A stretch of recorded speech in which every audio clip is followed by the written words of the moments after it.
नमस्कार साथियों। मैं धर्मेंद्र फौजदार आप सभी का फिर से हार्दिक स्वागत करता हूं, अभिनंदन करता हूं। साथियों, हमारी भारतीय इतिहास की जो सीरीज चल रही थी उस सीरीज में हमारा जो एक महत्वपूर्ण टॉपिक हमने स्टार्ट किया है और उस टॉपिक को हमने देखा कि इसके दो भाग हम पहले पढ़ चुके हैं और टॉपिक है आपका वैदिक संस्कृति। इस वैदिक संस्कृति वाले टॉपिक में साथियों हमने आपको बताया कि पिछले दो पार्टों में कि वैदिक संस्कृति, ये जो सभ्यता थी, वैदिक संस्कृति थी, इसका ऋग वैदिक कालीन सामाजिक जीवन पे हमने चर्चा की और इसके साथ साथ हमने साथियों बात की थी कि इस उत्तर वैदिक काल में इसके सामाजिक जीवन में यानी कि आपको कौन कौन से परिवर्तन मिले थे। तो जहां हमने चर्चा की थी ऋग्वैदिक काल की, प्यारे साथियों, कि ऋग्वैदिक कालीन सामाजिक जीवन जो था वो किस प्रकार से था कि उसके समाज की सबसे छोटी जो इकाई थी वो परिवार थी। उसके बाद तीन बड़ी बड़ी इकाइयों में विभाजित था। स्त्रियों का बड़ा महत्वपूर्ण योगदान इस ऋग्वैदिक काल में था, लेकिन उत्तर वैदिक काल में आते आते स्त्रियों की दशा में गिरावट देखने को मिली थी। वहीं पर ऋग्वैदिक काल में जहाँ सामाजिक जीवन की अगर हम बात करते हैं तो वहाँ दास प्रथा का उल्लेख किया गया था। ठीक है, उसके साथ साथ यानी ऋग्वैदिक काल में हमने बताया कि उसमें बाल विवाह प्रचलित नहीं थे, पर्दा प्रथा प्रचलित नहीं थी, ठीक है, सती प्रथा प्रचलित नहीं थी, लेकिन कुछ प्रथाएं जो प्रचलित थी उनके बारे में हमने चर्चा की थी कि जैसे बहतू प्रथा जो थी वो प्रचलित प्रथा थी साथियों। इसके अलावा अंतरजातीय जो विवाह थे वो प्रचलित हुआ करते थे और इसके साथ में मैंने आपको बताया था कि नियोग प्रथा प्रचलित थी। वहीं पर अगर हमने उत्तर वैदिक काल की बात की थी सामाजिक जीवन की, तो उत्तर वैदिक काल में जो सामाजिक जीवन था, परिवार जो थे वो पितृसत्तात्मक बने रहे थे, सामूहिक रहे थे जैसे ऋग्वैदिक काल में थे, और उसी प्रकार से लेकिन महिलाओं की स्थिति में थोड़ी सी गिरावट हमको देखने को मिली थी, क्योंकि महिलाओं के लिए उत्तर वैदिक काल में जो शिक्षा का अधिकार था उसको छीन लिया गया था, शिक्षा का अधिकार प्रदान नहीं किया गया। हालांकि संपत्ति के अधिकार में बात अगर मैंने की थी तो वैदिक सभ्यता के दोनों ही कालों में महिलाओं को संपत्ति के अधिकारों से वंचित रखा गया था, लेकिन उत्तर वैदिक काल की जब बात आती है तो उत्तर वैदिक काल में महिलाओं को संपत्ति के अधिकार के साथ साथ किससे भी वंचित कर दिया गया था, शिक्षा के अधिकार से भी वंचित कर दिया गया था। हालांकि कुछ संभ्रांत परिवारों में महिलाओं को घर पर रहकर ही शिक्षा प्रदान का अधिकार दिया गया था। तो ऐसी बातें हमने यानी कि आपको वैदिक सभ्यता में बताई साथियों।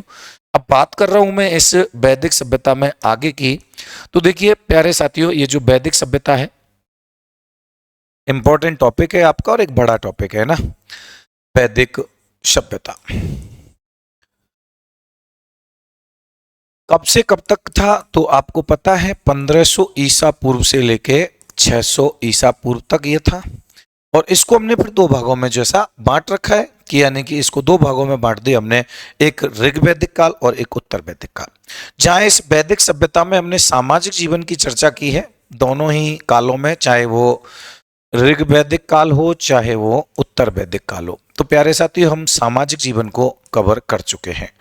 आज बात करेंगे हम इस भाग में कि ऋग्वैदिक कालीन और उत्तर वैदिक कालीन समाज जो था, सामाजिक जीवन के साथ साथ राजनीतिक जीवन कैसा था। तो ऋग्वैदिक कालीन राजनीतिक जीवन के बारे में मैं अगर बातें आपसे करूंगा साथियों, तो ऋग्वैदिक कालीन जो राजतंत्र था, आज अपन बातें करेंगे कि सामाजिक जीवन ही हमारा कंप्लीट हो चुका है और आज प्यारे साथियों अपन बातें जो करने जा रहे हैं वो करेंगे राजनीतिक जीवन की। ध्यान दीजिएगा ना, ऋग्वैदिक कालीन राजनीतिक जो जीवन था वो कैसा था। अब ऋग्वैदिक कालीन राजनीतिक जीवन कैसा था और उत्तर वैदिक काल में इसमें परिवर्तन क्या क्या आए थे, ठीक है ना। तो आज अपन बातें करेंगे इस राजनीतिक जीवन में कौन से काल की, ऋग्वैदिक काल की, ठीक है, ऋग्वैदिक कालीन। अब ऋग्वैदिक कालीन राजनीतिक जीवन में अगर बातें की जाती हैं तो प्यारे साथियों कि ये जो राजनीतिक जो जीवन था इस काल का, इसमें जो क्षेत्र था, जैसे कि मैंने आपको बताया था ऋग्वैदिक कालीन जो समाज था उसके साथ में मैंने आपको बताया था, तो यहाँ पर भी अगर अपन बातें करते हैं तो ऋग्वैदिक कालीन जो समाज था ना, ये ऋग्वैदिक कालीन समाज जो था वो एक कबीलाई समाज था। कैसा समाज था, कबीलाई। यानी कि इस काल में जो समाज था प्यारे साथियों, समाज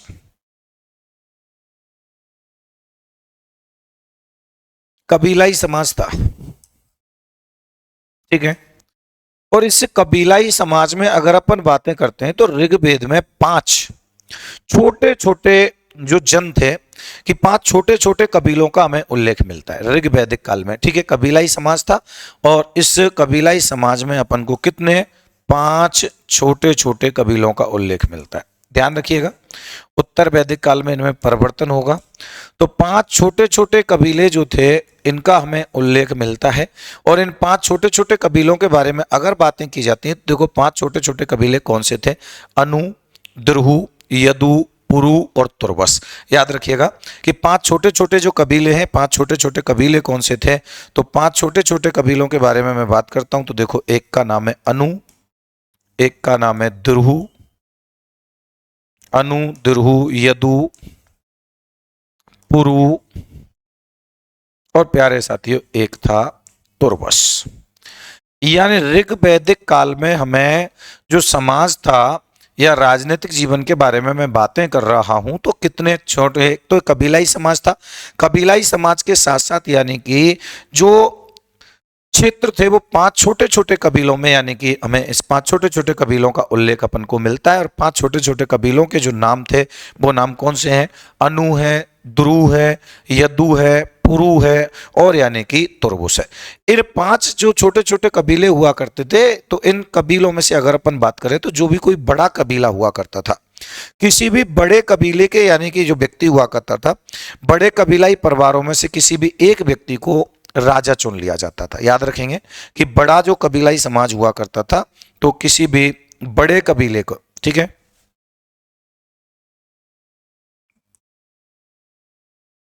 कि बड़े कबीले के परिवार के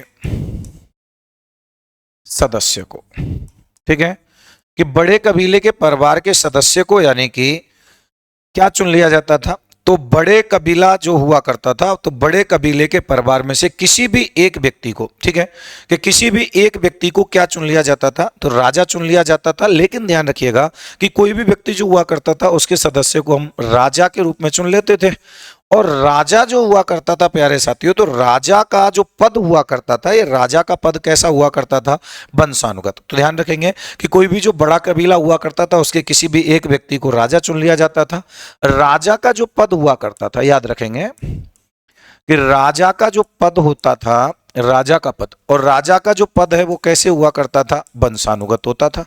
ठीक है, याद रखेंगे कि राजा का जो पद है वो वंशानुगत हुआ करता था, वंशानुगत होता था। लेकिन जो राजा हुआ करता था, राजा निरंकुश नहीं हुआ करता था, राजा अत्याचारी रूप में नहीं लिया होता था, राजा निरंकुश नहीं होता था। और इस राजा पर नियंत्रण करने के लिए, याद रखेंगे यहां पर कि राजा जो है, ये इंपॉर्टेंट चीज है, आपको यहां से थोड़ा सा ध्यान देना है कि ऋग्वैदिक कालीन जो राजनीतिक जीवन था इसमें राजा पर नियंत्रण रखने के लिए, कि राजा पर नियंत्रण रखने के लिए सभा और समिति, ध्यान रखिएगा इंपॉर्टेंट नहीं है, कि राजा पर नियंत्रण रखने के लिए सभा और समिति नाम की संस्थाएं हुआ करती थी। ठीक है, तो सभा और समिति नाम की संस्थाएं जो हुआ करती थी, ये संस्थाएं राजा पर नियंत्रण रखती थी, राजा पर नियंत्रण रखने का काम इनका होता था। अब इसमें से यानी कि ध्यान रखिएगा कि ये सभा और समिति जो संस्थाएं थी, इनके अतिरिक्त में एक संस्था और मिलती है विदत, उसके बारे में भी चर्चा करेंगे। लेकिन बातें अगर यहाँ पर होती हैं तो देखो, सभा के बारे में अगर बातें हो कि सभा और समिति जो दो हैं, इनमें अगर चर्चा की जाती है तो देखो नंबर 1 कौन सी सभा है, कौन सी संस्था है, सभा। ठीक है, इस सभा के बारे में अगर बातें करते हैं तो ये जो संस्था थी ऋग्वैदिक काल में जो राजा पर नियंत्रण रखने के काम में आती थी, तो सभा, ये जो सभा हुआ करती थी साथियों, ये सभा एक राजा की मंत्री परिषद के रूप में काम किया करती थी। और ये जो सभा थी, ये बुजुर्ग और संभ्रांत, जो बुजुर्ग और संभ्रांत जो लोग थे, उन बुजुर्ग और संभ्रांत लोगों की यानी कि एक संस्था के रूप में काम किया करती थी। इसकी जो उत्पत्ति हुई थी वो ऋग्वैदिक काल के भी उत्तर काल में हुई थी। ध्यान रखिएगा कि ये जो सभा थी, ये सभा जो है ये कौन से लोगों की एक संस्था मानी जाती है, तो याद रखेंगे कि सभा जो थी यह बुजुर्ग जो थे, बुजुर्ग और संभ्रांत जो लोग थे उनकी एक संस्था मानी जाती थी। ठीक है, बुजुर्ग और संभ्रांतों की एक संस्था थी, बुजुर्ग व्यक्ति इसमें शामिल हुआ करते थे, बुजुर्ग एवं संभ्रांत वर्ग। कि बुजुर्ग और संभ्रांत वर्ग की संस्था हुआ करती थी, संस्था थी।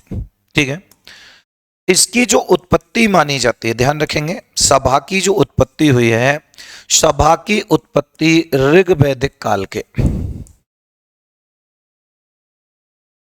ऋग्वैदिक काल के उत्तर काल में हुई है, ध्यान रखेंगे।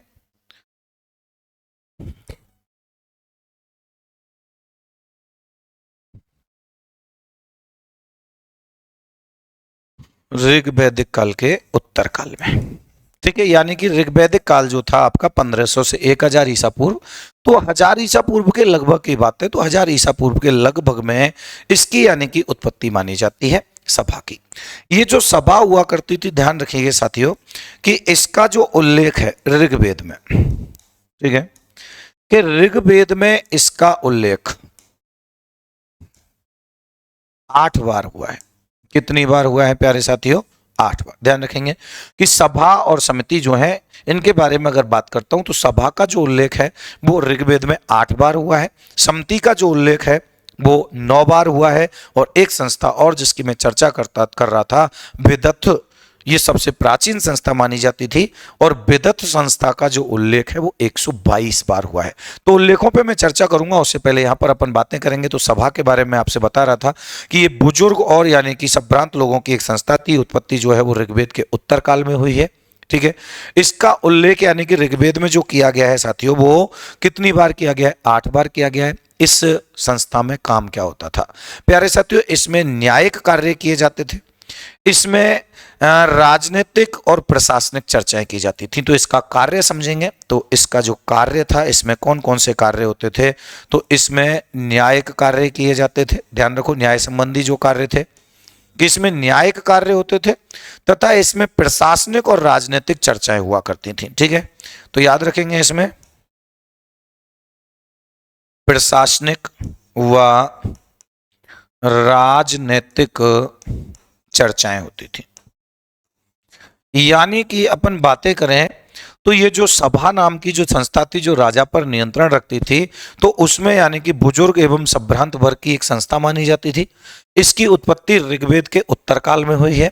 इसका उल्लेख ऋग्वेद में कितनी बार मिला है प्यारे साथियों? तो 8 बार इसका उल्लेख मिला है। और इस सभा का जो कार्य हुआ करता था, तो इसका कार्य का था क्या था कि सभा नामक संस्था में न्यायिक कार्य होते थे, इसमें प्रशासनिक व राजनीतिक यानी कि चर्चाएं होती थीं। इसके अतिरिक्त साथियों अगर बातें यहाँ पर की जाती है कि देखिए यहाँ ये जो ऋग्वैदिक काल में ये जो सभा थी, सभा में प्रारंभ में महिलाएं भाग लेती थी।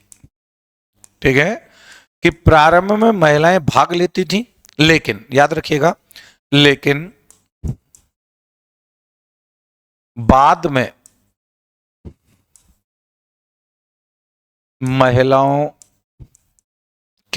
महिलाएं भाग नहीं लेती थी।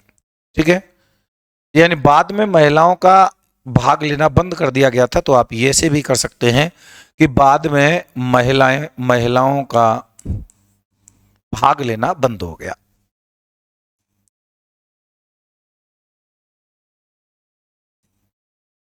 ध्यान रखिएगा, ठीक है। यानी ये जो सभा नामक संस्था थी, सभा नामक संस्था में क्या होता था? न्यायिक चर्चाएं हुआ करती थी, न्यायिक कार्य होते थे, राजनीतिक व प्रशासनिक कार्यों पे चर्चा हुआ करती थी। प्रारंभ में इसमें यानी कि महिलाएं भाग लिया करती थी, लेकिन बाद में महिलाओं का भाग लेना क्या हो गया था प्यारे साथियों? बंद हो गया था। इस सभा नामक संस्था जो हुआ करती थी, इस सभा में पुरोहित होता था, सेनापति होता था, यानी कि पुरोहित है, सेनापति है, ग्रामणी है। ध्यान रखो, इसमें प्रमुख यानी कि भाग लेने वाले व्यक्ति कौन कौन होते थे?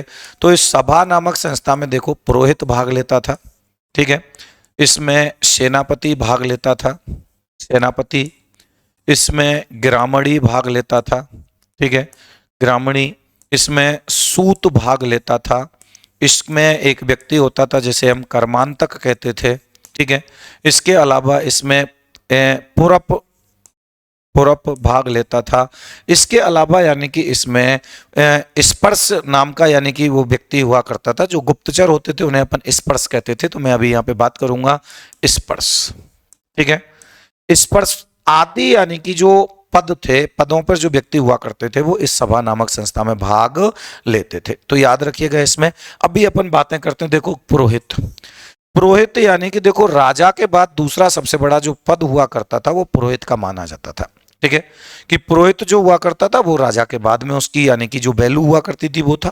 सेनापति अगर अपन बातें करते हैं तो देखो सेनापति सेना जो नेतृत्व करता था, सैन्य नेतृत्व सेनापति हुआ करता था। ग्रामणी जो है इसको अपन जानते ही हैं कि मैंने आपको पिछली वीडियो में बताया ही है कि गांव का जो मुखिया होता था, ठीक है, कि गांव का जो मुखिया हुआ करता था उस गांव के मुखिया को अपन किस नाम से जानते थे, ग्रामणी के नाम से जानते थे। अगर मैं आपसे यहाँ पे बात करूं, देखिए प्यारे साथियों, सूत, ये जो सूत होता था, ये सूत यानी कि कौन हुआ करता था, तो सूत का मतलब क्या था, तो याद रखेंगे अपन कि रथ हाँकने वाला, जो राजा का जो रथ हुआ करता था,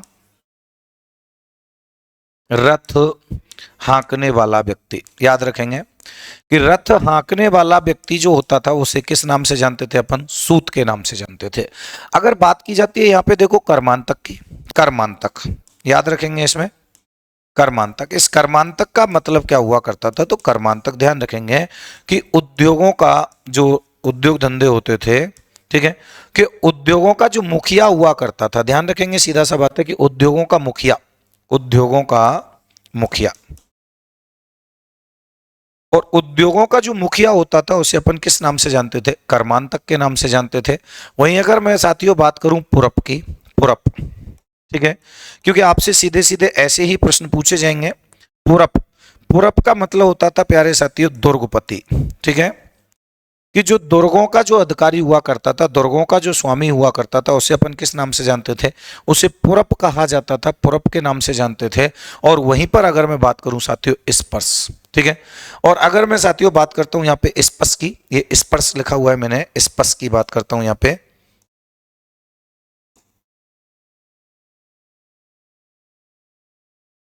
स्पर्श, ठीक है।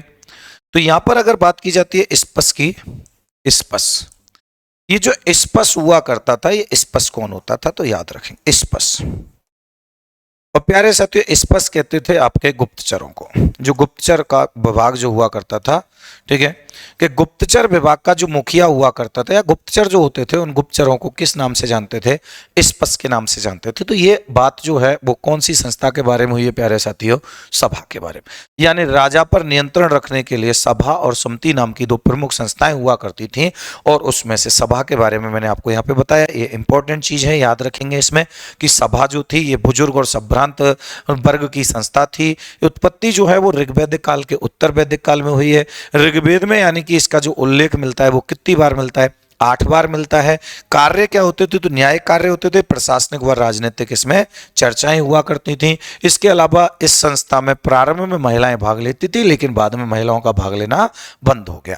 इसमें कौन कौन शामिल हुआ करते थे सभा में, तो अपन बातें करते हैं तो सभा में पुरोहित हुआ करता था, सेनापति हुआ करता था, ग्रामणी हुआ करता था, सूत है, कर्मांतक है, पुरुष है, स्पर्श है, दूत, दूत जो है वो उनको भी यानी कि हम इसी में शामिल कर सकते हैं। तो इनका हमें उल्लेख मिलता है, आप चीजें ध्यान रखिएगा। ग्रामणी का मतलब होता है गांव का मुखिया, सूत रथ हाँकने वाला व्यक्ति सूत कहलाता था, कर्मांतक जो है वो उद्योगों का मुखिया होता था, पुरप दुर्गपति को कहते थे, और स्पर्श जो होता है प्यारे साथियों वो गुप्तचर को कहा जाता है। इसके बाद अगली संस्था के बारे में मैं आपसे चर्चा करूं यहाँ पर, तो अगली जो संस्था थी, अगली संस्था के बारे में यहाँ पर बात की जाती है, तो अगली संस्था कौन सी थी प्यारे साथियों, समिति। ध्यान रखिएगा, सभा और समिति दो संस्थाएं थी जो राजा पर नियंत्रण करती थी। तो समिति के बाद समिति, समिति नामक जो संस्था हुआ करती थी, एक केंद्रीय जो मंत्री परिषद हुआ था, केंद्रीय राजनीतिक संस्था के रूप में एक सामान्य जनता की बृहद संस्था हुआ करती थी। यानी कि ये जो सामान्य जनता थी, सामान्य जनता, सामान्य जनता की एक बृहद संस्था हुआ करती, याद रखना। केंद्रीय मंत्री परिषद के रूप में काम करती थी ये संस्था, ठीक है। वो मंत्रिपरिषद के रूप में तो यानी कि सभा काम करती थी, और ये एक राजनीतिक संस्था के रूप में काम कर, याद रखिएगा कि मंत्रिपरिषद के रूप में काम करने वाली संस्था कौन सी थी, सभा, और राजनीतिक संस्था के रूप में यानी कि काम करती थी, और सामान्य जनता की एक बड़ी संस्था थी जिसका नाम था समिति। इस समिति के बारे में अगर बातें करते हैं तो देखो समिति का जो उल्लेख है प्यारे साथियों, ध्यान रखना कि ऋग्वेद में इस समिति का जो उल्लेख किया गया है वो उल्लेख कितनी बार हुआ है, 9 बार। प्यारे साथियों, प्यार याद रखना है आपको कि सभा का जो उल्लेख किया गया है वो कितनी बार किया गया है, 8 बार। समिति का अगर बात करते हैं तो समिति का जो उल्लेख है, समिति का उल्लेख कितनी बार किया गया है, समिति का उल्लेख किया गया है 9 बार। ये यानी समिति के बारे में अगर अपन बातें करते हैं तो देखो इसका जो अध्यक्ष होता था, ठीक है, ये बड़ा इंपॉर्टेंट प्रश्न है, कई बार आ चुका है, तो ध्यान रखेंगे कि समिति का जो अध्यक्ष होता था, इस समिति के अध्यक्ष को किस नाम से जानते थे, तो इस समिति नामक संस्था का जो अध्यक्ष है, इस संस्था के अध्यक्ष को ईशान या कोपति कहते थे। ध्यान रखेंगे कि समिति का जो अध्यक्ष है वो किस नाम से जाना जाता था, तो उसे ईशान या कोपति के नाम से जाते। इसका कार्य क्या था, याद रखो समिति का कार्य क्या होता था, तो ध्यान रखिएगा कि राजा को चुनने का अधिकार, ये इंपॉर्टेंट है, ध्यान रखना, राजा को चुनने का जो अधिकार होता था, ठीक है, कि राजा को चुनने का जो अधिकार होता था वो किसके पास ही होता था प्यारे साथियों, तो राजा को चुनने का अधिकार जो है वो इस समिति नामक संस्था के पास में होता था, और यह संस्था राजा को पद से हटाने का अधिकार भी रखती थी। राजा को पद से हटाने का अधिकार, याद रखिएगा। अभी मैंने यानी कि आपसे बात की है यहाँ पर सभा और समिति नामक 2 संस्थाओं की, तो जिसमें सभा का जो उल्लेख किया गया है वो 8 बार किया गया था, और समिति का जो उल्लेख किया गया है वो कितनी बार किया गया है, वो 9 बार किया गया है। समिति के अध्यक्ष को किस नाम से जाना जाता था, तो उसे ईशान या कोपति के नाम से जाना जाता था, और इसका कार्य होता था राजा को चुनना और राजा को उसके पद से हटाना। क्लियर है, यहां तक का किसी भी प्रकार की कोई समस्या नहीं होनी चाहिए। इसके बाद साथियों अगर मैं बात करूं तो देखो एक अन्य संस्था भी हुआ करती थी, और तीसरे नंबर की एक संस्था होती थी जिसका नाम था बिदत। याद रखिएगा कि बिदत नाम की जो संस्था हुआ करती थी, इस संस्था के बारे में भी अपन बात करते हैं।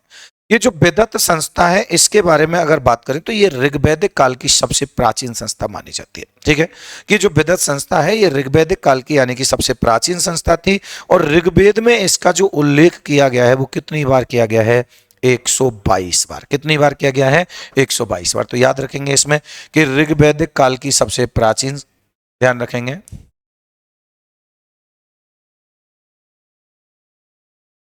ऋग्वैदिक काल की सबसे प्राचीन संस्था है, प्राचीन संस्था, ठीक है, ऋग्वैदिक काल की सबसे प्राचीन संस्था मानी जाती है।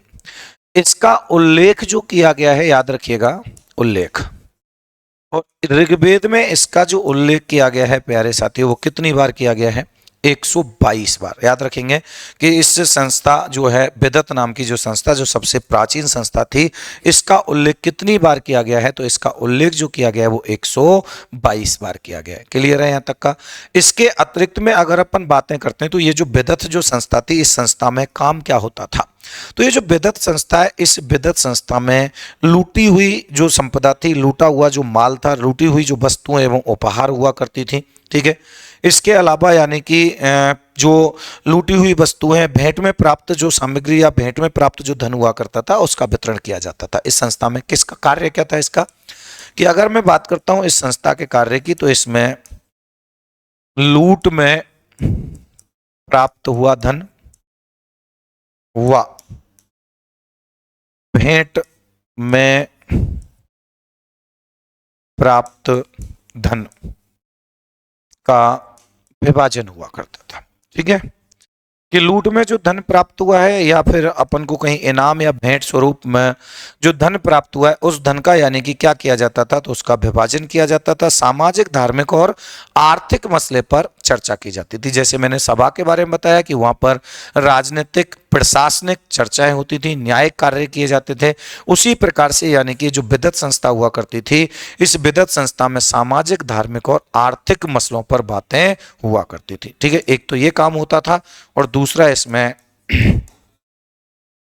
सामाजिक, आर्थिक व धार्मिक। ठीक है, सामाजिक, आर्थिक व धार्मिक जो मुद्दे थे, धार्मिक मुद्दों पर चर्चा होती थी, याद रखेंगे इसमें। ठीक है, इसके बाद अगर अपन बातें करते हैं तो देखो ये जो ऋग्वैदिक काल था, इस ऋग्वैदिक काल में राजा के द्वारा जनता से एक कर लिया जाता था और एक स्वैच्छिक कर था ऋग्वैदिक काल में। वही उत्तर वैदिक काल में वो अनिवार्य हो जाएगा, लेकिन ऋग्वैदिक काल में यानी कि जो कार्य हुआ करता था, ये कार्य कैसे, वो जो कर लिया जाता था वो एक स्वैच्छिक कर था। तो याद रखेंगे, इसके बारे में भी अपन बातें करते हैं यहाँ पर कि ऋग्वैदिक काल में एक कर लिया जाता था, जिससे कर को अपन किस नाम से जानते थे, बलि। ठीक है, कि ऋग्वैदिक काल में जो कर लिया जाता था, इस कर को अपन किस नाम से जानते थे प्यारे साथियों, बलि के नाम से जाना जाता था। तो यह बलि क्या था, तो कई बार प्रश्न आता है और ये कई बार आया हुआ प्रश्न है, ध्यान रखेंगे अपन। ऋग्वैदिक काल में लिया जाने वाला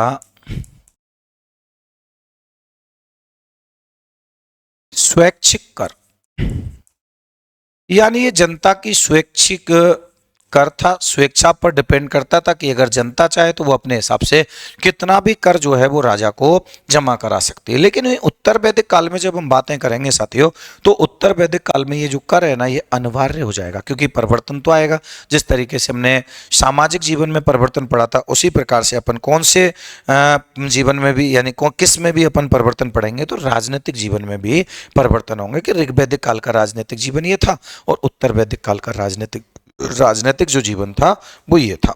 तो अपन अगर बातें करते हैं यहाँ पे, तो इसके बारे में देखो, मैंने आपको एक चीज बताई यहाँ पर, एक बात मैं पहले भी बता चुका हूं, आज भी अब दोबारा यहाँ पे देखते हैं कि इस ऋग्वेद में, ध्यान दीजिएगा कि ऋग्वेद में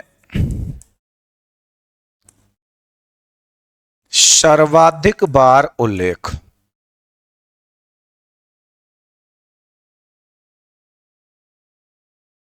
ऋग्वेद में सर्वाधिक बार जो उल्लेख किया गया है साथियों, वो किसका किया गया है, वो इस जन शब्द का किया गया है। ध्यान रखो, ऋग्वेद में सर्वाधिक बार उल्लेख किसका किया गया है, तो ऋग्वेद में सर्वाधिक बार उल्लेख इस जन शब्द का किया गया है। और इस जन शब्द का जो उल्लेख किया गया है प्यारे साथियों, वो कितनी बार किया गया है, 275 बार। ध्यान रखिएगा कि ऋग्वेद में सर्वाधिक बार जो उल्लेख किया गया है वो किसका किया गया है, जन शब्द का। और जन शब्द का उल्लेख कितनी बार किया गया है, 75 बार, 275 बार किया गया है। उसके बाद अगर मैं आपसे बात करता हूं तो इस ऋग्वेद में, ठीक है, कि ऋग्वेद में सभा का उल्लेख कितनी बार किया गया है, 8 बार। समिति का उल्लेख कितनी बार किया गया है, 9 बार। और विदत का उल्लेख कितनी बार किया गया है, 122 बार। तो यहां पे लिखने की आवश्यकता नहीं है। लेकिन अगर प्रश्न ये पूछ लिया जाता है कि ऋग्वेद में राष्ट्र शब्द का उल्लेख, याद रखिएगा, ठीक है, कि ऋग्वेद जो है, इस ऋग्वेद में राष्ट्र शब्द का जो उल्लेख किया गया है वो कितनी बार किया गया है, तो ऋग्वेद में राष्ट्र शब्द का उल्लेख प्यारे साथियों कितनी बार किया गया है, 25 बार किया गया। ध्यान रखेंगे कि ऋग्वेद में राष्ट्र शब्द का जो उल्लेख किया गया है वो कितनी बार किया गया है, वो 25 बार यानी कि इसका उल्लेख किया गया है। तो सभा का 8 बार, समिति का 9 बार, विदत का 122 बार, ठीक है। और सर्वाधिक बार जो उल्लेख हुआ वो जन शब्द का हुआ, 275 बार हुआ है। और इसमें राष्ट्र शब्द का जो उल्लेख किया गया है वो कितनी बार किया गया है, 25 बार किया गया। तो प्यारे साथियों, जैसे कि हमने सामाजिक जीवन में देखा था कि ऋग्वैदिक काल जो था उसमें समाज की 3 बड़ी बड़ी इकाइयां थी, ठीक है, जिनमें एक थी ग्राम, एक थी विष और दूसरी कौन सी थी, जन। लेकिन वहीं पर अगर चर्चा की जाती है कि ये जो ऋग्वैदिक काल था, इस ऋग्वैदिक काल में जो साम्राज्यवाद जो था, इस ऋग्वैदिक काल में लोगों के बीच में साम्राज्यवादी भावना देखने को मिलती है। याद रखिएगा कि ऋग्वैदिक काल में, ये जो ऋग्वैदिक काल था, अभी हम ऋग्वैदिक पढ़ रहे हैं, फिर उत्तर वैदिक काल पढ़ेंगे। ऋग्वैदिक काल में साम्राज्यवादी भावना देखने को मिलती है। ध्यान रखिएगा कि ऋग्वैदिक काल में साम्राज्यवादी जो भावना है वो साम्राज्यवादी भावना देखने को मिलती है। अब साम्राज्यवादी भावना का मतलब है अपना अधिक से अधिक विस्तार करना, अपने राज्य का अधिक से अधिक विस्तार करना, तो साम्राज्यवादी भावना देखने को मिलती है। इस काल में, ये जो ऋग्वैदिक काल था, इस काल में अधिकतर जो युद्ध हुआ करते थे, ध्यान रखिएगा कि इस काल में अधिकांशतः युद्ध जो थे, अधिकांश युद्ध गायों को लेकर होते थे, ध्यान रखिएगा, ठीक है, कि अधिकांशतः जो युद्ध हुआ करते थे वो गायों को लेकर हुआ करते थे, क्योंकि सबसे महत्वपूर्ण पशु क्या था, मैंने लास्ट वीडियो में आपको बताया, लास्ट क्लास में, कि ऋग्वैदिक काल का सबसे महत्वपूर्ण जो पशु था वो यानी कि गाय माना जाता था। तो अधिकतर जो यानी कि युद्ध हुआ करते थे वो अधिकतर युद्ध किसको लेकर होते थे, वो गायों को लेकर गायों को लेकर होते थे। अब गायों को लेकर युद्ध होते थे, लेकिन ऋग्वेद में ध्यान रखना अधिकांशतः युद्ध गायों को लेकर होते थे, लेकिन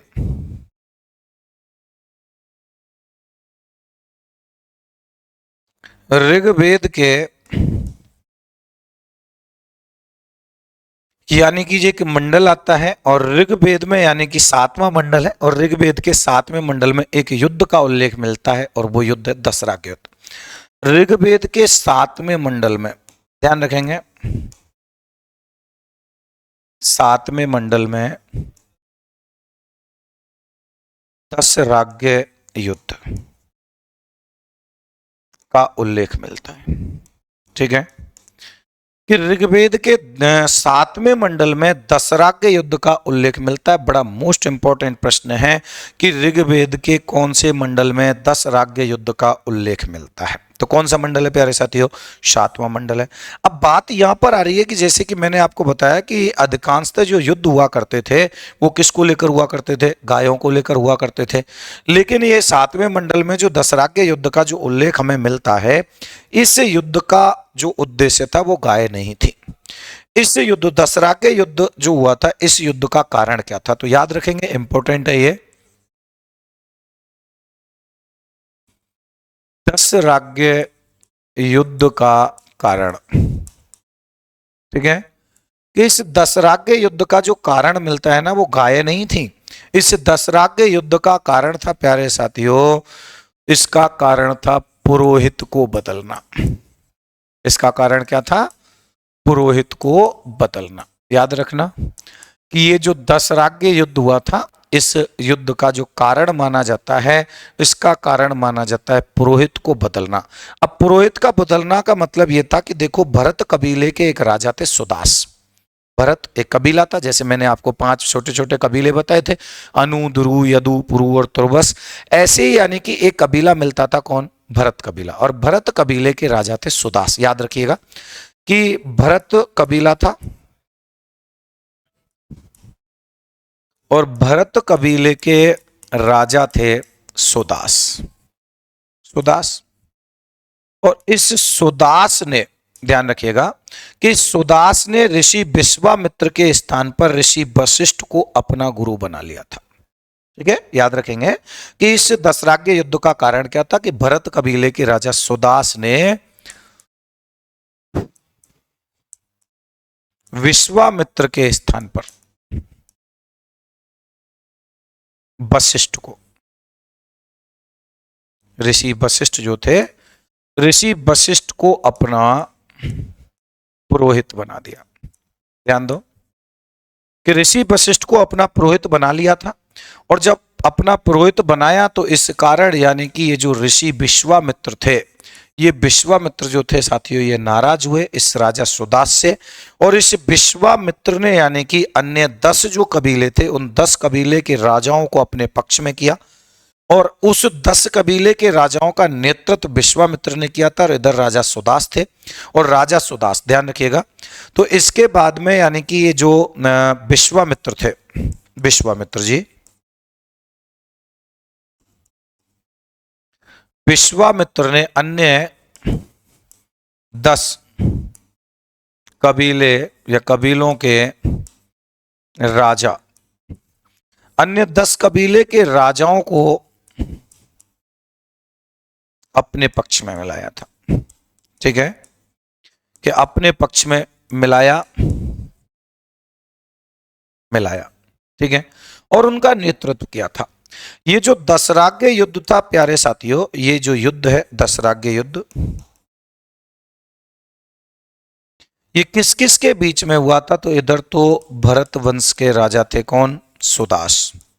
ठीक है, कि भरत वंश के राजा सुदास परसेज, विश्वामित्र या अन्य 10 जो राजा थे उनके बीच में हुआ था। ठीक है, विश्वामित्र या मैं कह सकता हूं अन्य 10 राजा। ठीक है, तो अब यहां पर दो ग्रुप बने थे, एक का नेतृत्व तो भरत वंश के राजा सुदास ने किया था और दूसरा यानी कि जो अन्य 10 राजाओं का नेतृत्व किया था वो किसने किया था? विश्वामित्र ने किया था। ये जो युद्ध हुआ था, ये युद्ध यानी कि राबी नदी के तट पर हुआ था। तो कौन सी नदी के तट पर हुआ था?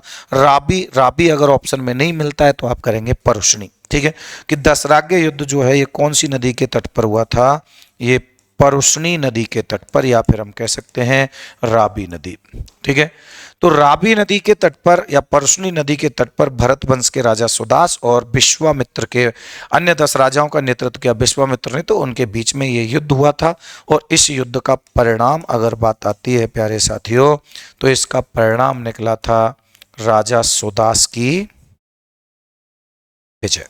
ठीक है, तो इसमें किस राजा की विजय हुई थी? तो याद रखेंगे कि राजा सुदास जो था, इस राजा सुदास की यानी कि विजय यानी कि यहां पर की गई थी। तो ये अपना कौन से राजनीतिक जीवन के बारे में चर्चा हुई है?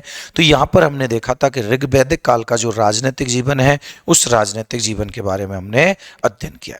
आगे की बात अगर मैं करता हूं यहाँ पे इस ऋग्वैदिक काल के राजनीतिक जीवन में, तो प्यारे साथियों याद रखेंगे कि ये जो ऋग्वैदिक काल जो राजनीतिक जीवन था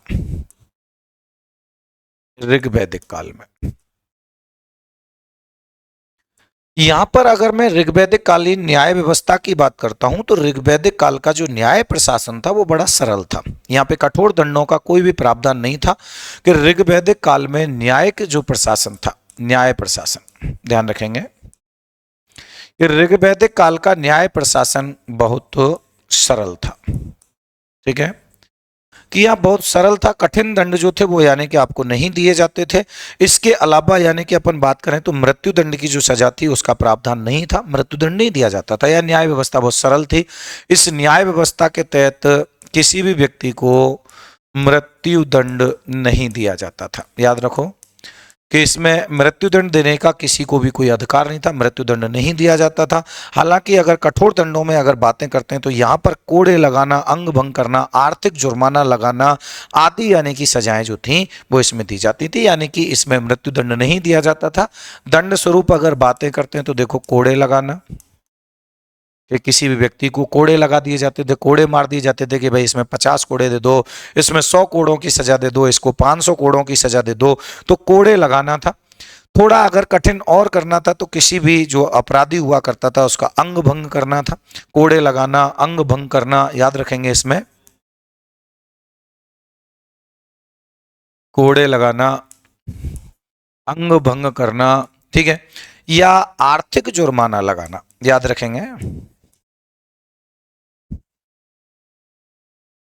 आर्थिक जुर्माना लगाना। इस तरीके के यानी कि दंड दिए जाते थे। तो याद रखेंगे कि यहाँ पर मृत्यु दंड नहीं दिया जाता था, कोड़े लगाना था, अंग भंग कर दिया जाता था, आर्थिक जुर्माना लगा दिया जाता था। इस प्रकार के यानी कि जो दंड थे वो दंड यानी कि इसमें दिए जाते थे, लेकिन मृत्यु दंड देने का अधिकार इसमें नहीं था। इस काल की बात अगर मैं करता हूं तो पशु चोरी जो था, ठीक है, पशु चोरी इस काल में, पशु चोरी एक सामान्य अपराध था। ध्यान रखेंगे ऋग्वैदिक कालीन प्रशासन जो था कि इसमें राजनीतिक जीवन में पशु चोरी एक सामान्य अपराध था। लेकिन देशद्रोह, ध्यान रखिएगा, लेकिन देशद्रोह जो था प्यारे साथियों, ये देशद्रोह एक जघन्य अपराध माना जाता था। याद रखेंगे, ठीक है, कि इसमें देशद्रोह जो था वो एक जघन्य अपराध की श्रेणी में आता था, लेकिन पशु चोरी जो था एक सामान्य अपराध माना जाता था।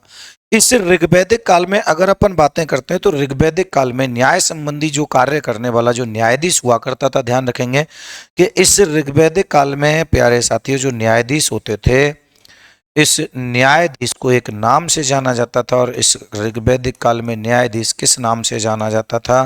तो ऋग्वैदिक काल में न्यायाधीश को प्रश्न बिनाक के नाम से जाना, क्या कहते थे उसको? प्रश्न बिनाक। याद रखिएगा कि न्यायाधीश जो था वो प्रश्न बिनाक कहा जाता था, प्रश्न बिनाक, याद रखिएगा इसको, ठीक है। इसके बाद अगर मैं बातें करता हूं इस ऋग्वैदिक काल में, या फिर मैं पूरे वैदिक काल में ही उस पॉइंट को यहां पर जोड़ सकता हूं कि वैदिक काल का चाहे वो ऋग्वैदिक काल हो चाहे वो उत्तर वैदिक काल हो, वैदिक काल के दोनों ही भागों में, याद रखिएगा कि वैदिक काल के दोनों ही भागों में राजा जो हुआ करता था, उस राजा को कार्य संबंधी सहायता देने के लिए, ध्यान रखें कि राजा के कार्यों में सहायता देने के लिए कुछ मंत्री परिषद के रूप में व्यक्ति काम किया करते थे, जिन्हें रत्निन कहा जाता था। तो उन्हें किस नाम से जानते थे? रत्निन कहते। तो ये दोनों कालों में एक मिनट आता है, इसमें हम दोनों में उत्तर वैदिक काल में भी पढ़ेंगे और ऋग वैदिक काल में भी पढ़ेंगे। तो मैंने यहाँ पे पूरा का पूरा ये लिख दिया है कि वैदिक काल में ना, वैदिक काल दोनों ही भागों में आ जाएंगे ना। वैदिक काल में राजा के कार्यों में सहायता देने के लिए, ठीक है, सहायता देने के लिए, ऋग्वैदिक काल में राजा के कार्यों में सहायता देने के लिए क्या होता था कि राजा के कार्यों में सहायता देने के लिए कुछ मंत्री हुआ करते थे, मंत्री हुआ करते थे, ठीक है, मंत्री होते थे। और प्यारे साथी ये जो मंत्री है ना, इन मंत्रियों को एक नाम से जाना जाता था और इन मंत्रियों को रत्निन कहा जाता था। क्या कहते थे इनको? रत्निन। बड़ा इंपॉर्टेंट प्रश्न है ये कि वैदिक काल में, चाहे वो ऋग्वैदिक काल हो चाहे वो उत्तर वैदिक काल हो, वैदिक काल के दोनों ही भागों में राजा को उसके कार्यों में सहायता देने के लिए जो मंत्री परिषद हुआ करती थी, उस मंत्री परिषद के मंत्रियों को किस नाम से जाना जाता था? उन्हें रत्निन कहा जाता था। और इन रत्निनों की संख्या याद रख लीजिएगा कि रत्निनों की जो संख्या हुआ करती थी वो राजा सहित, राजा के सहित, ठीक है, कि राजा सहित कितनी होती थी? 12। याद रखना इसमें राजा भी सम्मिलित हुआ करता था। तो राज ने इस रत्निन नाम की जो संस्था हुआ करती थी, इस रत्निन में जो राजा सहित जो संख्या होती थी वो कितनी हुआ करती थी? तो प्यारे साथियों याद रखेंगे कि रत्निनों की संख्या कितनी थी? 12 हुआ करती थी। तो ये तो था प्यारे साथियों ऋग्वैदिक कालीन राजनीतिक जीवन। तो इस राजनीतिक जीवन में हमने देखा कई सारी चीजें, हमने राजनीतिक जीवन में हमने बातें की हैं। तो यहाँ पर देखिए मैंने आपको यहाँ बताया कि ऋग्वैदिक कालीन जो सामाजिक जीवन था, इसमें यानी कि जो समाज था वो कबीलाई समाज था। 5 छोटे छोटे कबीलों में विभक्त किया गया था। 5 कबीले जैसे नाम मिल जाते हैं, तो अनु है, ध्रुव है, यदु है, पुरु है और तुर्बस है। इसके बाद मैंने यानी कि आपको बताया था कि कोई भी जो बड़ा कबीला हुआ करता था उसके परिवार के किसी भी व्यक्ति को राजा बना दिया जाता था। राजा का जो पद हुआ करता था वो वंशानुगत हुआ करता था, ठीक है। और राजा पर नियंत्रण रखने के लिए सभा और समिति 2 प्रमुख संस्थाएं हुआ करती थी। सभा जहां बुजुर्ग एवं सामंत संभ्रांत जो वर्ग था, संभ्रांत वर्ग की एक संस्था हुआ करती थी। ऋग्वैदिक काल के उत्तर काल में इसकी उत्पत्ति का समय उल्लेख मिलता है और ऋग्वेद में इसका कितनी बार उल्लेख हुआ है? 8 बार। न्यायिक कार्य होते थे, प्रशासनिक व राजनीतिक चर्चाएं हुआ करती थी। इसके बाद मैंने यानी कि आपको सभा में बताया कि प्रारंभ में इसमें महिलाएं भाग लेती थी, लेकिन बाद में महिलाओं का भाग लेना बंद हो गया। इसके प्रमुख जो सदस्य हुआ करते थे वो पुरोहित हुआ करता था, सेनापति हुआ करता था, ग्रामणी हुआ करता था, सूत हुआ करता था, कर्मांतक हुआ करता था, स्पश हुआ करता था, पुरुप हुआ करता था। और मैंने आपको बताया पुरोहित जो है वो यानी कि राजा के बाद दूसरा महत्वपूर्ण व्यक्ति माना जाता था। सैन्य नेतृत्व करने वाला सेनापति होता था। गांव का मुखिया ग्रामणी कहलाता था। और यानी कि सूत, मैंने आपको बताया कि रथ हाँकने वाला सूत कहलाता था। उद्योगों का मुखिया कर्मांतक कहलाता था। पुरुप मैंने आपको बताया था कि दुर्गपति है। और प्यारे साथियों स्पश जो होता है वो से किसे क्या, स्पश किसको कहा जाता था? आपके गुप्तचरों को, ठीक है, कि गुप्तचरों को जो है वो स्पश के नाम से जाना जाता था। इसके बाद मैंने आपको यहाँ पर बात बताई कि समिति जो थी वो सामान्य जनता की एक बृहद संस्था हुआ करती थी। उल्लेख जो है वो 9 बार मिला। और इसके बाद मैंने आपको बताया कि ईशान और कुपति इसके अध्यक्ष को कहा जाता था। राजा को चुनने का अधिकार, उसको पद से हटाने का अधिकार इसी के पास हुआ करता। विदथ ये ऋग्वैदिक काल की सबसे प्राचीन संस्था थी। उल्लेख कितनी बार हुआ इसका? 122 बार। इसमें लूट में प्राप्त धन है, भेंट में प्राप्त धन है, उसका विभाजन होता था। सामाजिक और आर्थिक जो मुद्दे थे उन पर चर्चा की जाती थी। ठीक है प्यारे साथियों, इसके बाद मैंने बताया था कि ऋग्वैदिक काल में लिया जाने वाला जो स्वैच्छिक कर हुआ करता था उसे किस नाम से जानते थे? बलि के नाम से। वहीं पर अगर ऋग्वेद में सर्वाधिक बार उल्लेख की बात हुई है तो जन शब्द का किया गया था कितनी बार? 275 बार। वहीं ऋग्वेद में राष्ट्र शब्द का जो उल्लेख किया गया था वो कितनी बार किया गया था? राष्ट्र शब्द का उल्लेख 25 बार किया गया था। ऋग्वैदिक काल में साम्राज्यवादी भावना देखने को मिली थी। अधिकांशतः जो युद्ध होते थे वो गायों को लेकर, लेकिन ऋग्वेद के 7वें मंडल में दशराग्य युद्ध का वर्णन मिलता है जो गायों को लेकर नहीं हुआ था, वो उसका कारण था पुरोहित का बदलना। और ये युद्ध दशराग्य जो युद्ध था ये भरत वंश के राजा सुदास थे और विश्वामित्र के मध्य हुआ था, जिसमें विश्वामित्र ने अन्य 10 राजाओं को अपने साथ में मिलाया और इसी कारण से दशराग्य युद्ध के नाम से भी जाना जाता है। तो एक तो ये चीजें यानी कि आपको यहाँ पर ध्यान रखनी है, परशुनी नदी के तट पर यानी कि प्यारे साथियों ये युद्ध हुआ था। अब अपन बातें करते हैं, देखिए यहाँ पर ये तो हुआ हमारा ऋग्वैदिक काल, लेकिन उत्तर वैदिक काल में क्या परिवर्तन हुए थे? ठीक है, इसके बारे में हम बातें करेंगे। देखो, उत्तर वैदिक कालीन सामाजिक वो राजनीतिक जीवन, उत्तर वैदिक कालीन राजनीतिक जीवन, ध्यान समझिए क्या क्या परिवर्तन हुए थे उत्तर वैदिक काल में। हमने यानी कि ऋग्वैदिक काल का पढ़ा है, तो उत्तर वैदिक काल में कौन कौन से परिवर्तन हुए? तो कुछ तो परिवर्तन होगा, जैसे हमने धार्मिक सामाजिक जीवन में पढ़ा था उसी प्रकार से अगर अपन बात यहाँ पर करते हैं तो यहाँ पर एक चीज यानी कि ध्यान रखनी है। तो यहाँ पर अपन देखते हैं तो उत्तर वैदिक काल में यानी कि क्या परिवर्तन हुए थे? तो उत्तर वैदिक काल में, जो ऋग्वैदिक काल में हमने छोटे छोटे जनपद पढ़े थे, उत्तर वैदिक काल में छोटे छोटे जनों के स्थान पर बड़े बड़े महाजन पदों का निर्माण हो गया था। एक तो ये चीजें ध्यान रखनी है कि उत्तर वैदिक काल में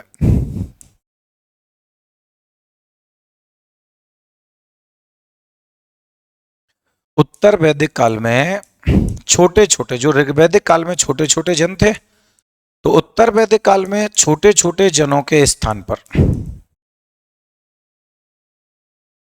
बड़े बड़े महाजन पदों का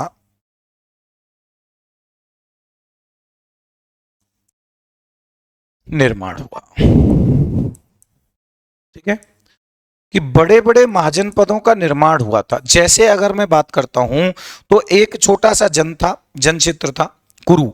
ठीक है, और पुरु, सॉरी, एक छोटा सा जन क्षेत्र था पुरु, और पुरु के साथ में एक छोटा सा जन मिला था, जैसे भरत, जो हमने दशराग्य युद्ध की बात की थी राजा सुदास की। पुरु और भरत ने मिलकर एक नया महाजन पद बनाया था। तो पुरु प्लस, ठीक है, कि एक तो पुरु हो गया और पुरु के बाद में आने की बात करते हैं भरत वंश, तो पुरु व भरत ने मिलकर कुरु महाजन पद का निर्माण किया।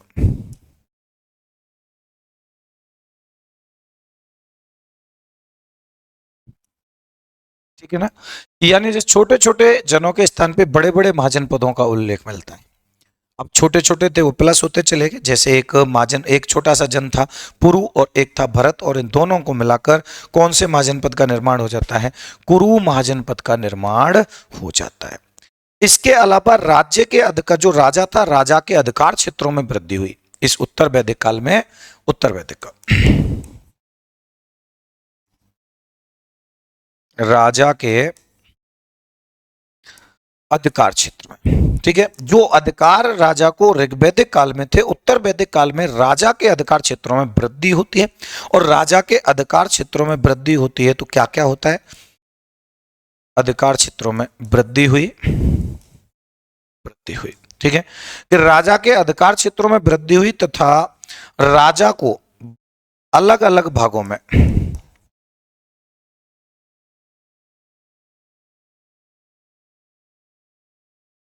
अलग अलग भागों में राजा को अलग अलग नाम से जाना गया। ध्यान रखिएगा कि भारत के अलग अलग क्षेत्रों में राजा को अलग अलग नाम से जाना गया था, नाम से जाना गया। जैसे अगर बातें करें तो कौन कौन से क्षेत्रों में राजा को किस नाम से जाना गया था, तो अगर यहां पर देखें तो अलग अलग क्षेत्रों में राजा को अलग अलग नाम से जाना गया था। जैसे अगर यहां पर बात आती है, देखिए ये यानी कि आपका पूर्व क्षेत्र हो गया, ये आपका पश्चिमी हो गया, ये आपका प्यारे साथी उत्तर हो गया, और ये आपका हो गया दक्षिण। ठीक है, ध्यान दीजिएगा। यानी कि दक्षिण भारत में राजा को किस नाम से जाना गया था? तो दक्षिण में राजा को, दक्षिण दक्षिण में राजा को भोज, ध्यान रखिएगा कि दक्षिणी क्षेत्र में राजा को किस नाम से जाना गया था? भोज के नाम से जाना गया था। वही उत्तर भारत की अगर मैं बात करूं तो उत्तर में राजा को विराट कहा गया था प्यारे साथियों। और वहीं पर अगर मैं बात करूं पूर्व की, तो पूर्व में राजा को सम्राट कहा गया था। कि पूर्व में राजा को क्या कहा गया था? सम्राट कहा गया था। और पश्चिम में राजा को स्वराट कहा गया था। स्वराट। ये जो मध्य वाला जो भाग था, इसमें राजा को राजा ही कहा गया था, याद रखना। ठीक है, कि मध्य में राजा को राजा ही कहा गया था। वहीं उत्तर में विराट कहा गया, तो दक्षिण में उसको भोज कहा गया, पश्चिम में स्वराट कहा गया। तो यानी कि पूर्व में उसे किस नाम से जानते थे? सम्राट के नाम से जानते थे। वहीं अगर बात की जाए कि किसी विशाल साम्राज्य का स्वामी हो, बहुत बड़ा साम्राज्य उस राजा के पास में हो, तो किसी भी राजा के विशाल साम्राज्य का जो अधिकार था, विशाल साम्राज्य का जो क्षेत्र था, उसको अलग नाम से जानते थे। तो याद रखो,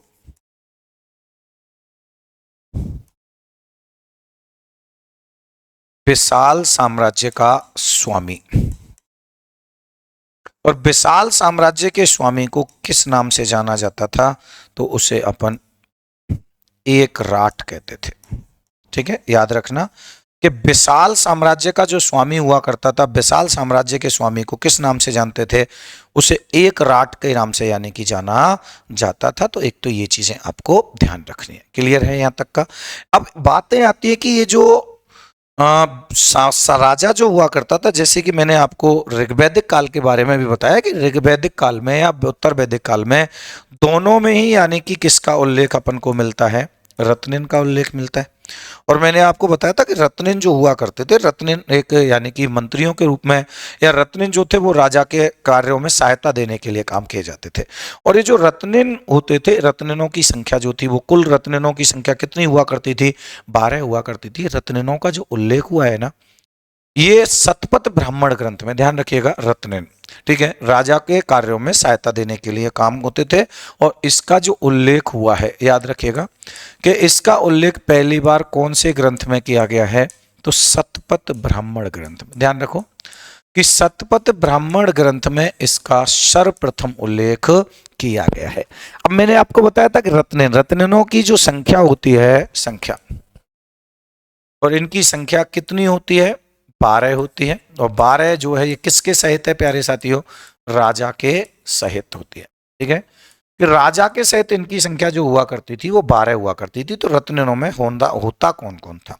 ठीक है, अब 12 होते थे। यहां से प्रश्न आपसे पूछ लिया जा सकता है कि रत्निन के बारे में अगर बातें करें तो नंबर 1 अगर मैं बात करूं रत्निन में, तो एक होता था सेनानी। देखिए नंबर 1 होता था प्यारे साथियों कौन? सेनानी। ठीक है, अब सेनानी जो होता था वो कौन हुआ करता था? तो सेनानी तो सेना के प्रमुख को कहा जाता था।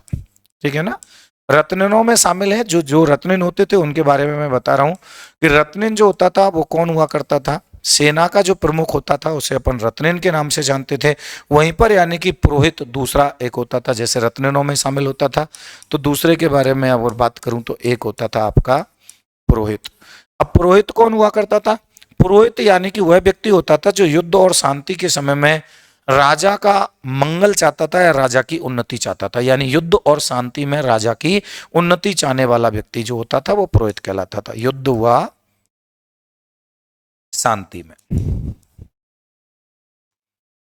राजा की उन्नति चाहने वाला, ध्यान रखोगे, उन्नति की कामना करने वाला।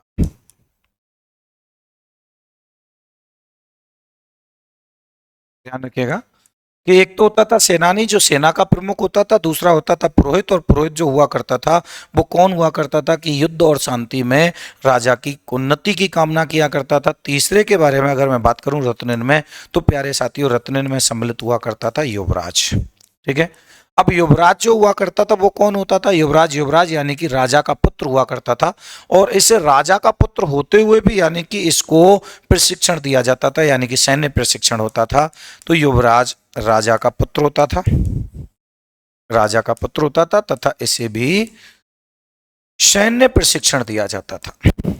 याद रखिएगा, सैन्य प्रशिक्षण दिया जाता था। ठीक है। चौथे के बारे में अगर अपन बात करता हूं तो चौथा जो हुआ था रत्नन में होता था वो हुआ करता था एक महिषी पद हुआ, महिषी।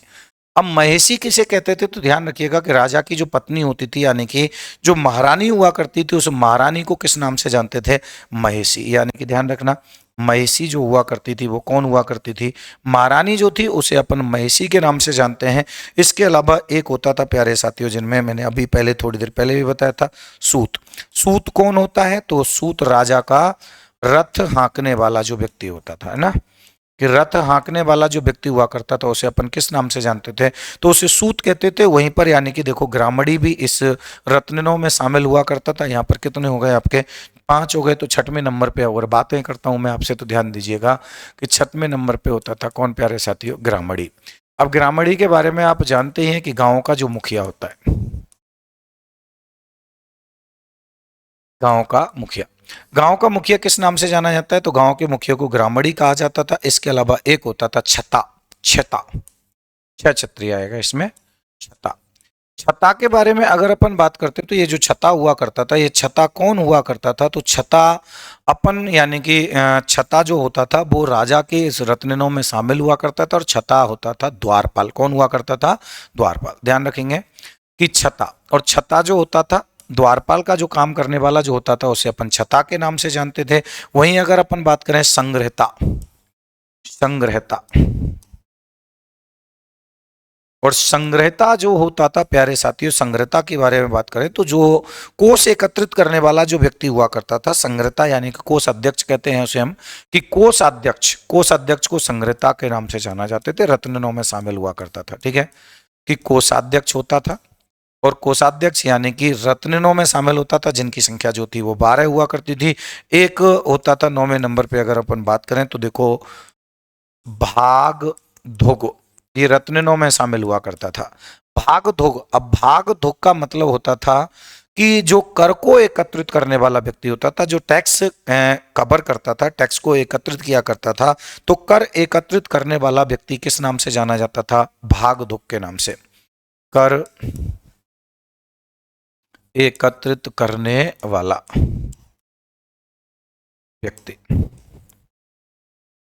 और कर एकत्रित करने वाला जो व्यक्ति हुआ करता था उसे अपन किस नाम से जानते थे, भाग धोक के नाम से जानते थे। एक होता था अक्षबाप, यानी कि 10वें नंबर पे अगर रत्नों की बात करता हूं मैं तो एक होता था प्यारे साथियों देखो अक्षवाप। और अक्षबाप यानी कि जो रत्नन हुआ करता था, ये अक्षबाप कौन हुआ करता था, ये अक्षबाप होता था कि जो धूत कीड़ा होती है, यानी कि अपन जैसे अपन बात करते हैं धूत कीड़ा में तो जुआ कह सकते हैं, है ना, कि जुआ जब खेला जाता था तो जुआ में राजा का जो पार्टनर हुआ करता था। ठीक है, कि जब भी राजा जुआ खेला करता था तो राजा जब जुआ खेलता था तो जुआ खेलते समय राजा का जो साथी होता था उस साथी को अपन किस नाम से जानते हैं, उसे अक्षबाप कहते हैं। तो मैं यहां लिख सकता हूं जुआ में राजा का साथी। ठीक है, कि जुआ खेलते समय या मैं कहूं धूत कीड़ा, और धूत क्रीड़ा में राजा का जो साथी होता था उसे अक्षबाप के नाम से जानते थे। और अंत सबसे लास्ट में एक आपका रत्नन जो था रह गया और उसके बारे में अपन बातें करते हैं। तो देखो 11वें नंबर का रत्नन होता था पालागल। कौन होता था, पालागल। अब पालागल का मतलब क्या होता था, पालागल कह सकते हैं अपन जैसे एज ए बहरूपिया। ठीक है, यानी कि लोगों का मनोरंजन करने वाला जो व्यक्ति होता था। तो यहाँ राजा का मनोरंजन करने का काम क्या करता था कि जो पालागल होता था तो एक अलग अलग वेशभूषा हुआ करती थी, अलग अलग प्रकार की यानी कि वो क्रियाएं किया करता था। तो राजा का मनोरंजन करने वाला जो व्यक्ति होता था उसे अपन किस नाम से जानते हैं, उसे पालागल कहते हैं, राजा का मनोरंजन। ध्यान रखेंगे कि राजा का मनोरंजन करने वाला व्यक्ति।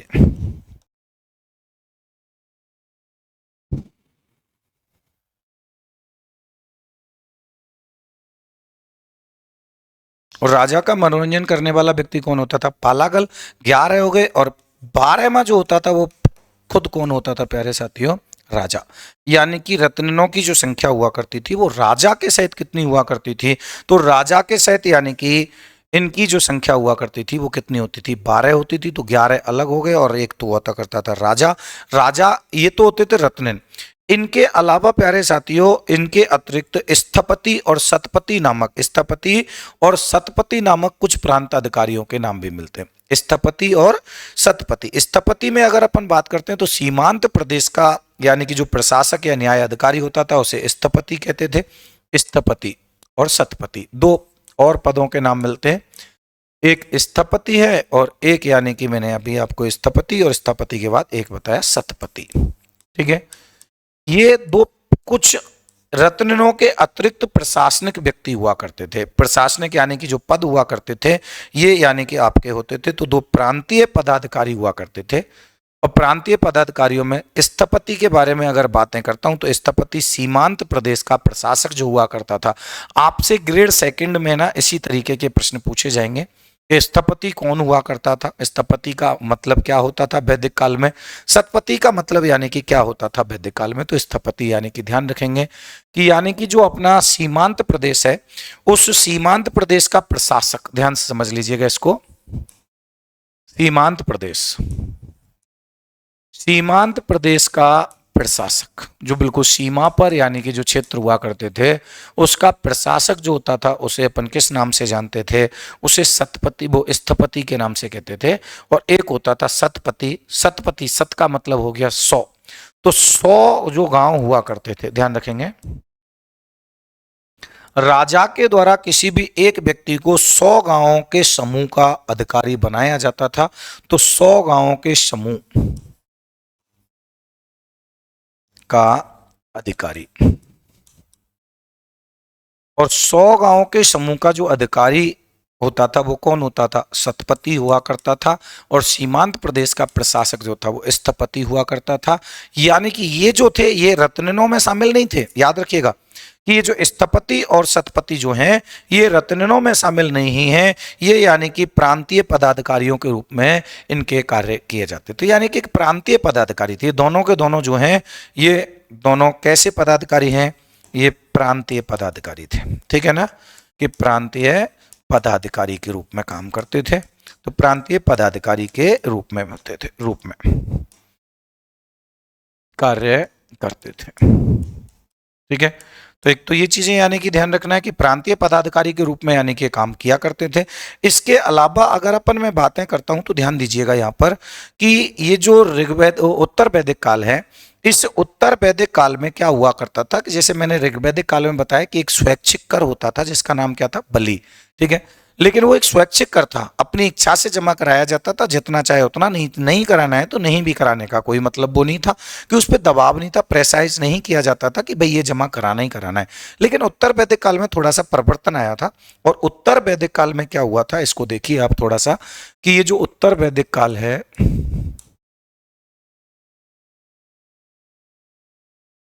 उत्तर वैदिक काल में राजा को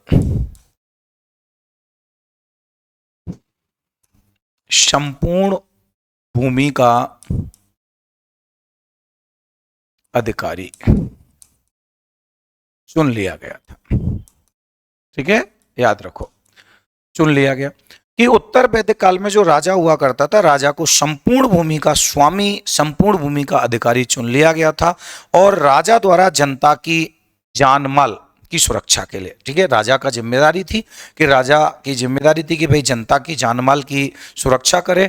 तो राजा द्वारा जो सुरक्षा की जाती थी, याद रखिएगा कि राजा द्वारा जनता की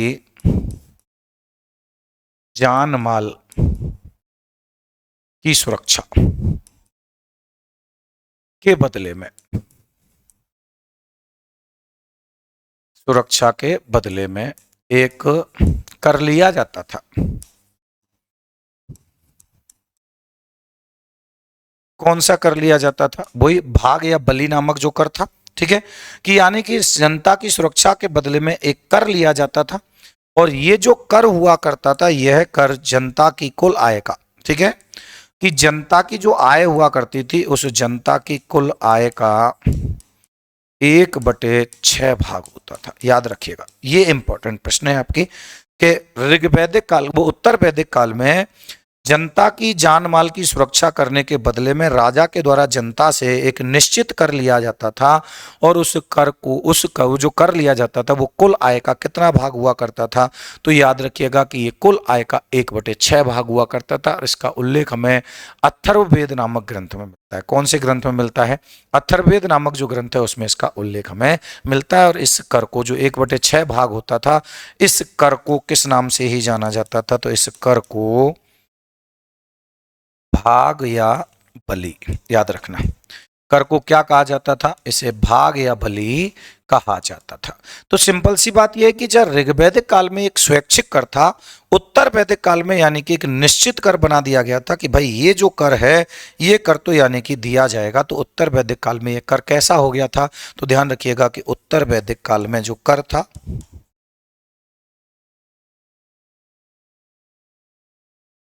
उत्तर वैदिक काल में यह कर नियमित हो गया था। याद रखिएगा, उत्तर वैदिक काल में जो कर था ये नियमित हो गया था। तो ये नियमित कर दिया गया था कि भाई ये तो आपको देना ही देना होगा। तो एक तो ये चीजें साथियों आपको ध्यान रखनी है। वहीं मैंने आपको जहां पे बताया था कि ऋग्वैदिक काल में राजा की सहायता करने के लिए संस्थाएं हुआ करती थी, जिनमें सभा और समिति हुआ। लेकिन उत्तर वैदिक काल में राजा से इन सभा और समिति का जो नियंत्रण था ना, ये हटा लिया गया था। ठीक है, कि उत्तर वैदिक काल में, लास्ट पॉइंट यहाँ पे अपन मैं बात करता हूं कि उत्तर वैदिक काल में, उत्तर वैदिक काल में राजा से सभा और समिति, सभा और समिति ये जो संस्थाएं थी, इन संस्थाओं का नियंत्रण हटा लिया गया था। संस्थाओं का नियंत्रण हटा लिया गया, ध्यान रखिएगा, है ना, हटा दिया गया था।